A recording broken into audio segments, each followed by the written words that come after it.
오늘 들려드릴 이야기는 어쩌면 우리보다 100배, 1000배는 더 가혹한 운명을 타고난 한 남자의 이야기입니다. 그는 태어날 때부터 자신의 이름조차 없었습니다. 그는 짐승처럼 팔려다니는 노예였고 평생 다리를 저는 장애인이었고 늙어서는 빈털터리로 쫓겨난 유배자였습니다. 하지만 놀랍게도 그는 세상에서 가장 행복한 사람이었습니다.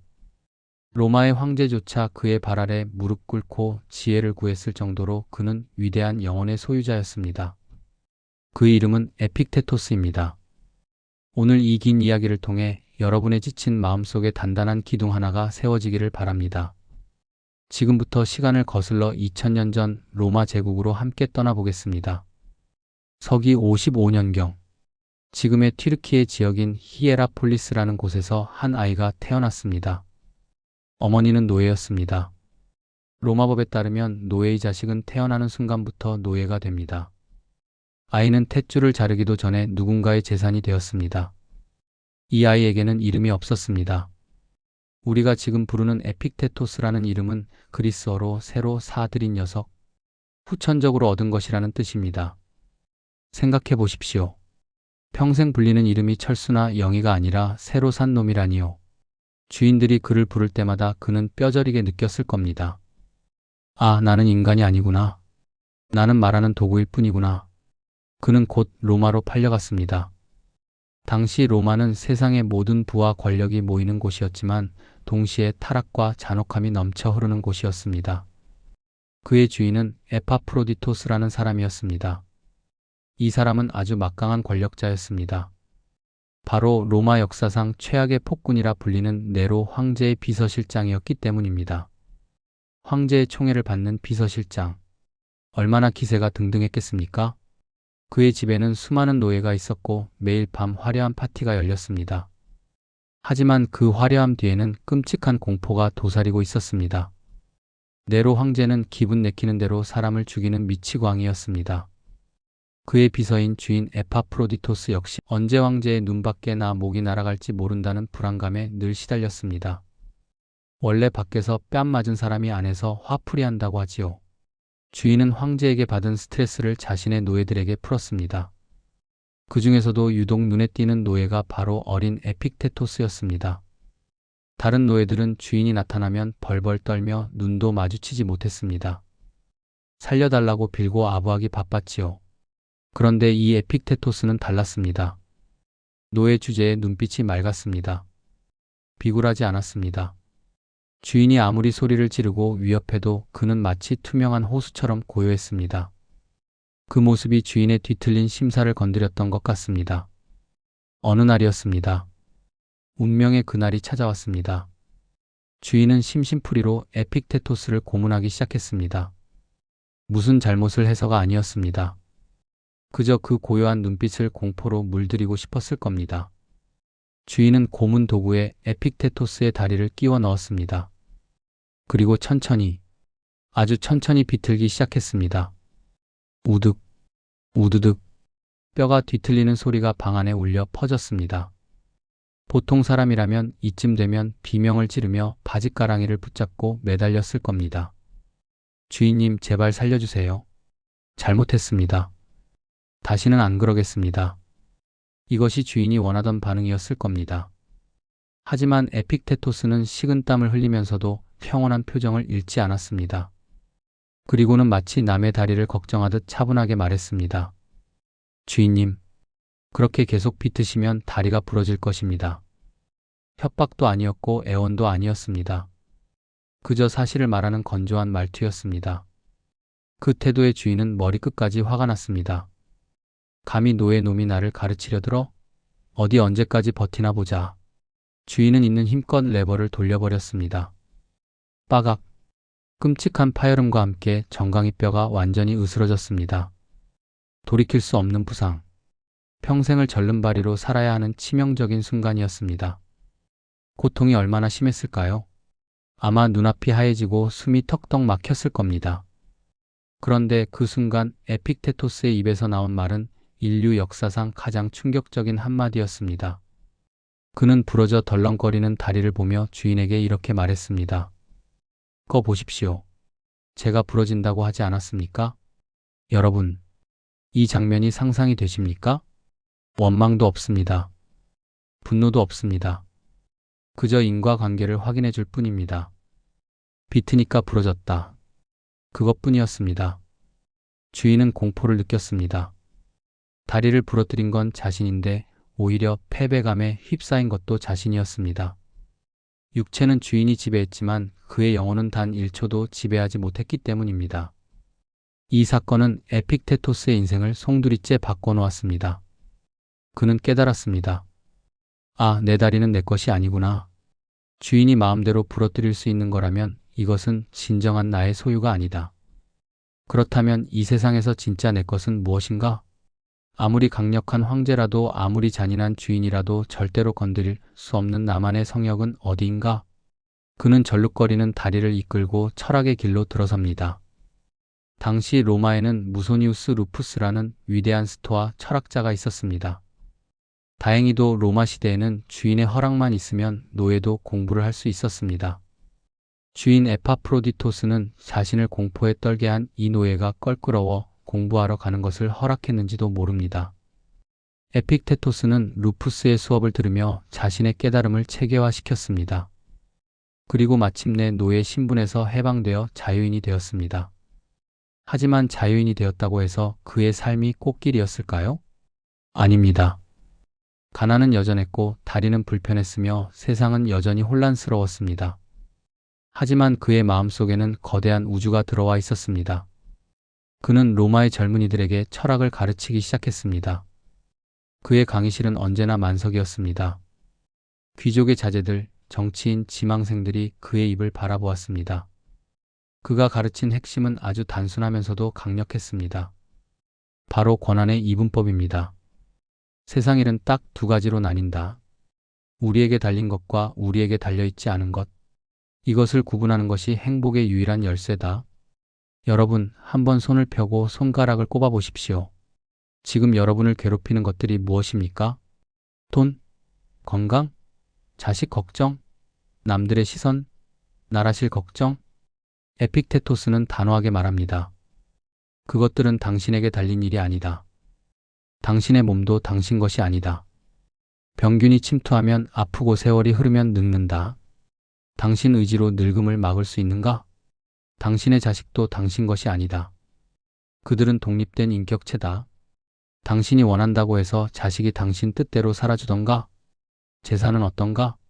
운이 나쁘면 잃을 수 있고 도둑이 들면 사라진다. 명예나 평판은 어떤가? 남들이 나를 어떻게 생각하느냐는 그들의 머릿속에서 일어나는 일이다. 내가 통제할 수 없다. 그런데 우리는 평생 이 내 마음대로 안 되는 것들을 붙잡고 씨름하느라 인생을 허비합니다. 자식이 말을 안 듣는다고 화를 내고, 늙어가는 내 모습이 싫어서 우울해하고, 누가 나를 무시하면 잠을 못 잡니다. 에픽테토스는 말합니다. 그것은 마치 항해를 떠난 사람이 바람과 파도를 통제하려는 것과 같다. 바람이 부는 것은 자연의 일이다. 당신이 할 수 있는 일은 바람에 맞춰 돛을 조절하는 것뿐이다. 내 뜻대로 되지 않는 것을 내 뜻대로 하려고 할 때 지옥은 시작된다.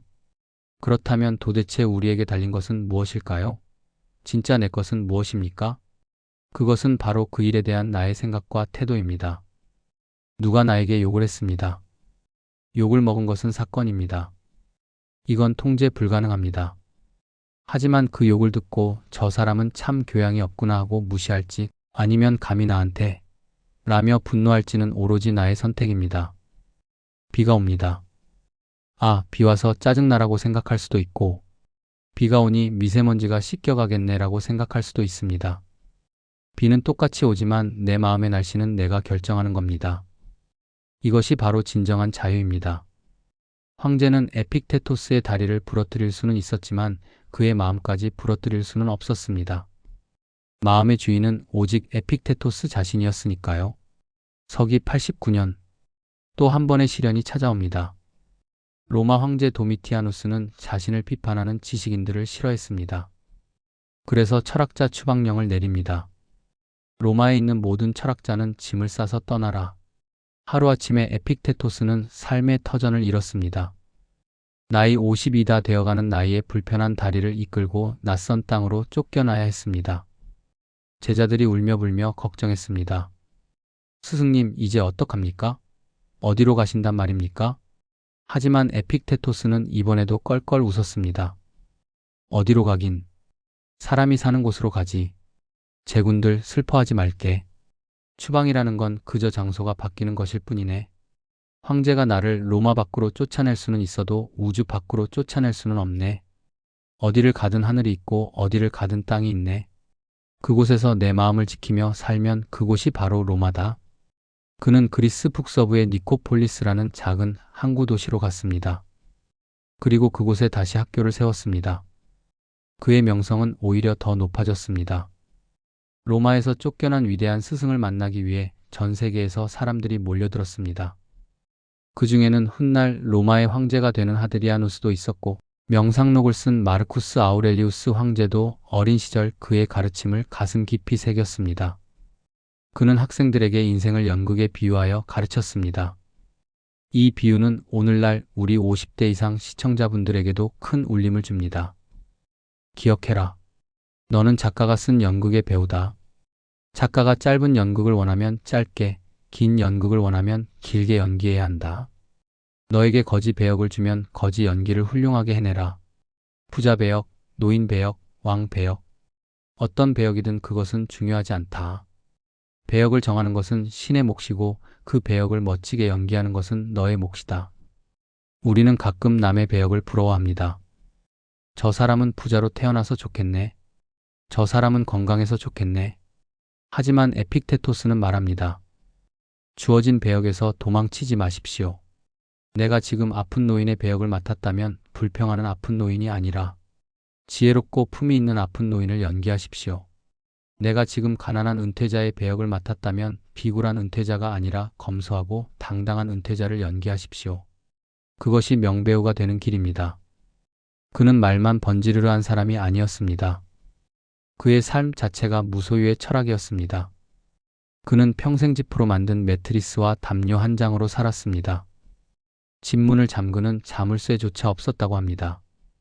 어느 날 밤 도둑이 들어왔습니다. 가져갈 것이라곤 그가 밤에 책을 읽을 때 쓰는 쇠로 만든 램프 하나뿐이었습니다. 도둑은 그 램프를 훔쳐 달아났습니다. 다음 날 아침, 램프가 없어진 것을 본 에픽테토스는 화를 내거나 경찰을 부르지 않았습니다. 그는 시장에 가서 아주 싸구려 진흙 램프를 하나 사오며 이렇게 혼잣말을 했습니다. 어제 그 친구가 다음에 또 오면 많이 놀라겠군. 가져갈 게 진흙 램프밖에 없으니 말이야. 그리고 이렇게 덧붙였습니다. 도둑은 램프 하나를 얻는 대신 자신의 양심을 팔았다. 그는 도둑이 되었고 믿을 수 없는 사람이 되었다. 나는 램프를 잃었지만 평정심을 지켰다.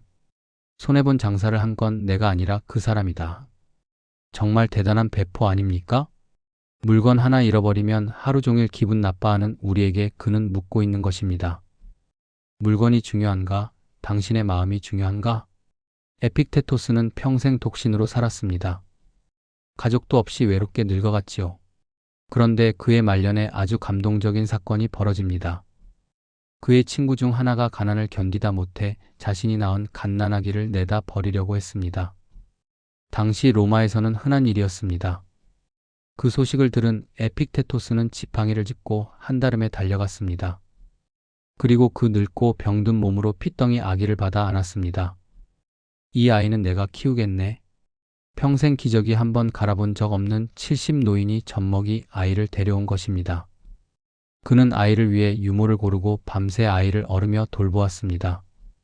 엄격하고 냉철해 보이던 스토아 철학자가 고사리 같은 아이의 손을 잡고 미소 짓는 모습? 그는 자신의 철학을 입으로만 떠든 것이 아니라 사랑과 책임으로 증명해 보였습니다. 어쩔 수 없는 운명은 받아들이되 내가 할 수 있는 일에는 최선을 다하는 것. 그것이 바로 그의 삶이었습니다. 서기 135년, 에픽테토스는 니코폴리스에서 조용히 눈을 감습니다. 그가 죽고 나서 그가 평생 사용했던 그 싸구려 진흙 램프는 어떻게 되었을까요? 놀랍게도 어느 수집가가 거금을 주고 그 램프를 사갔다고 합니다. 그 램프를 켜면 위대한 스승의 지혜가 자신에게도 스며들 것이라 믿었겠지요. 하지만 에픽테토스가 하늘에서 봤다면 분명히 혀를 차며 웃었을 겁니다. 허허, 이 사람아. 중요한 건 램프가 아니라 불빛이라네. 자네 마음속에 지혜의 불을 켜게나. 사랑하는 시청자 여러분, 긴 이야기 함께 해주셔서 감사합니다. 오늘 에픽테토스의 삶을 보며 어떤 생각이 드셨나요? 우리는 나이가 들수록 상실의 고통을 겪습니다. 젊음을 잃고 건강을 잃고 가까운 사람들을 떠나보냅니다. 그때마다 우리는 슬퍼하고 괴로워합니다. 하지만 이제는 에픽테토스의 목소리를 기억해 주십시오. 주인님, 그러다 다리 부러집니다.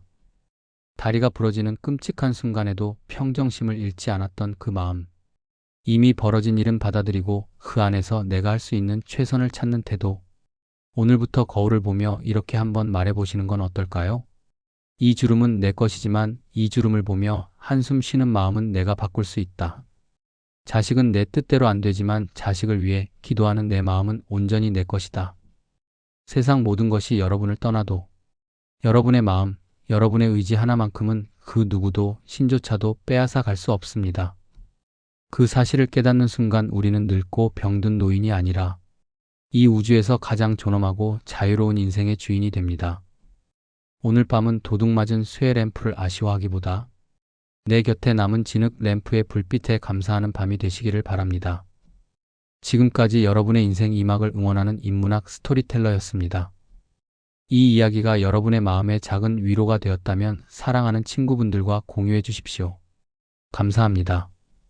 평안한 밤 되십시오.